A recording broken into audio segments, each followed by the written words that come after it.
नमस्कार, स्वागत है आप सभी का सी न्यूज भारत में। मैं हूं आपके साथ ज्योति श्रीवास्तव। वक्त हो चुका है महाराष्ट्र बुलेटिन का, जिसमें बात होगी अकोला की, जहां मूर्तिजापुर रेलवे स्टेशन पर उद्घाटन के कुछ ही घंटों बाद लिफ्ट बंद हो गई, जिससे यात्रियों में आक्रोश फैल गया। साथ ही बात होगी वाशिम की, जहां समृद्धि राजमार्ग पर सड़क अवरुद्ध करने की चेतावनी दी गई। ऐसी तमाम खबरों पर विस्तार से होगी चर्चा। मूर्तिजापुर में अमृत भारत योजना में करोड़ों खर्च कर रेलवे स्टेशन का कायापलट किया गया। नई लिफ्ट का उद्घाटन बुधवार को सांसद अनूप धोत्रे और विधायक हरीश पिंपले की मौजूदगी में किया गया, लेकिन उद्घाटन के कुछ ही घंटे के भीतर लिफ्ट बंद हो गई। यात्री अंदर फंस गए और रोष व्याप्त हो गया। उद्घाटन से पहले ही सांसद धोत्रे ने लिफ्ट की गुणवत्ता पर संदेह जताते हुए रेलवे प्रशासन को शर्त दी थी। इस पर रेलवे प्रशासन ने विधायक हरीश पिंपले को विशेष तौर पर आश्वासन दिया कि लिफ्ट लगातार चलती रहेगी। इसी आश्वासन के चलते सांसद उद्घाटन के लिए आए थे। यह बात सांसद अनूप धोत्रे ने मीडिया से बात करते हुए कही। स्थानीय पत्रकारों का आरोप है कि रेलवे को मीडिया से एलर्जी है। यात्रियों ने कहा कि तस्वीरें लेते समय सभी अग्रिम पंक्तियों में हैं, लेकिन जब जनता फंस जाती है तो सेवा कहाँ होती है। लोगों की जिंदगी से खिलवाड़ करने वाले इस मामले की सख्त जांच की मांग तेज होती जा रही है। नाव गौरव अशोक वानखडे। इथं लिफ्टमध्ये जवळपास आम्ही अर्धा घंटा थांबलेलो होतो। हावडा अहमदाबादला म्हणजे माझी लहान ताई जी दिवाळी निमित्त आली होती, ते तिच्या मिस्टरांची ड्युटी हे बोकारोला आहे। तर आम्हाला जवळपास अर्धा घंटा या लिफ्टमध्ये अटका लागलं आणि आजच इथं उद्घाटन झालं असं समजलं आम्हाला। पण हे योग्य नाही आहे। अशी हे अर्धा तास जर प्रवाशांना थांबायला लागेल असेल तर हे गैरसोय आहे ना एका प्रकारे।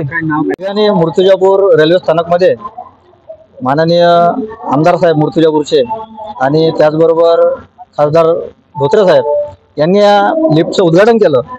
परंतु दुर्दैव असं आहे मूर्तिजापूर वासियांचं, हे फक्त गाजावाजा शो ऑफ आहे। या कुठल्याही या मूर्तिजापूरच्या रेल्वे स्थानकामध्ये प्रवाशांना सुखसुविधा नाही आहे। मी आज स्वतः शुभम साऊतकर, वंचित बहुजन युवा आघाडी तालुका महासचिव, मी सुद्धा या लिफ्टमध्ये अडकलेलो होतो। जवळपास आम्ही 30 मिनिट या लिफ्टमध्ये अडकलो। बेल वाजवल्या पण कुठल्याही प्रकारचा आम्हाला तुरंत असा कुठलाही रिप्लाय आला नाही।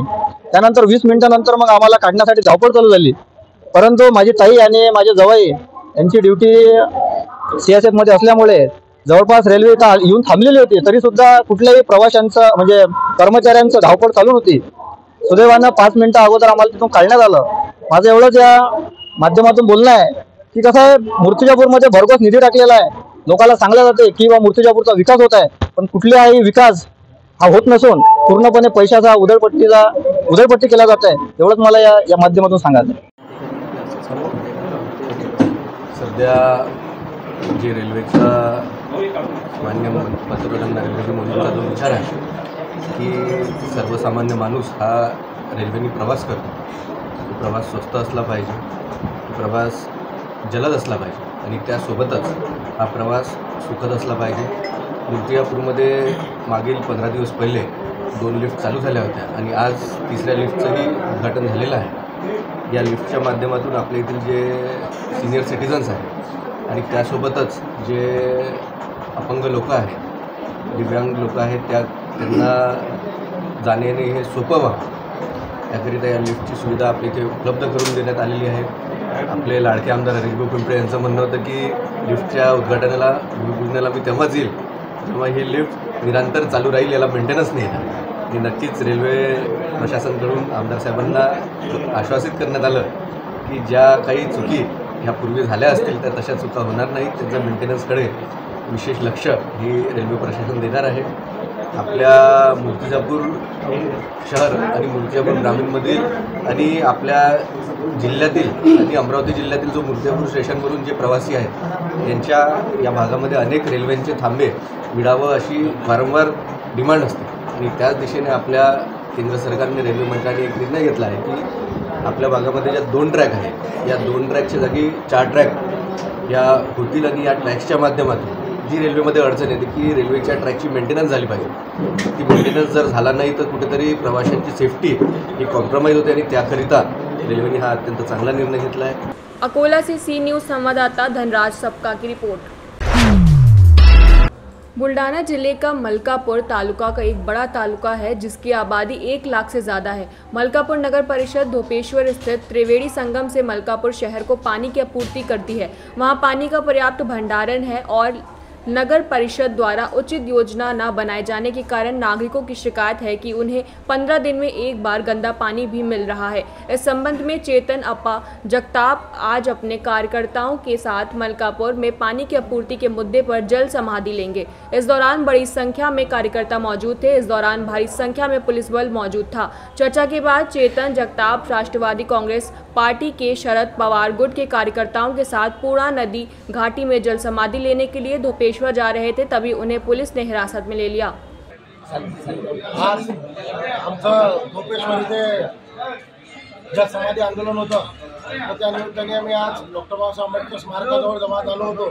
तिथून आम्ही धोपेश्वर इथे निघत असताना आज आम्हाला अटक करण्यात आलेली आहे आणि पोलीस त्यामुळे धावून ठेवण्यात आलेलं आहे। अशा प्रकारे आमचं आंदोलन चिरडण्याचा प्रयत्न प्रशासनाने केला आहे। पण माझं प्रशासनाला एवढंच म्हणणं आहे की जर एवढा तुम्ही वेळ आमचं आंदोलन चिरडण्यात घालता, याच्यापेक्षा हा वेळ जर मलकापुरातील पाणी प्रश्नावर तुम्ही जर घालवला तर मलकापुराला निश्चितच 6 ते 7 दिवसानंतर पाणी भेटेल। पण त्यांना जर असं वाटत असेल की ह्या आंदोलन चिरडल्यामुळे की आम्ही शांत बसू, तर ह्याच्यापेक्षा उग्र आंदोलन आम्ही आता मलकापूरमध्ये 8 दिवसांनी करणार आहोत। हे मी या तुमच्या व्हिडिओच्या माध्यमातून आम्ही प्रशासनाला सांगतो। हॅलो डॉक्टर, हे आंदोलन आज एक सेकंड, आज जे नगरपालिकेच्या विरोधात जे आंदोलन झालं आहे, ज्याला आंदोलन हे पोलिसांनी सोडून काढलं आहे। याच्यानंतरही जर नगर परिषद प्रशासनाने किंवा नगरपालिकेने 6 ते 8 दिवसात पाणी नाही दिलं तर याच्यानंतर नगरपालिका आणि पाणी पुरवठा ऑफिस हे तोडफोड करण्यात येईल।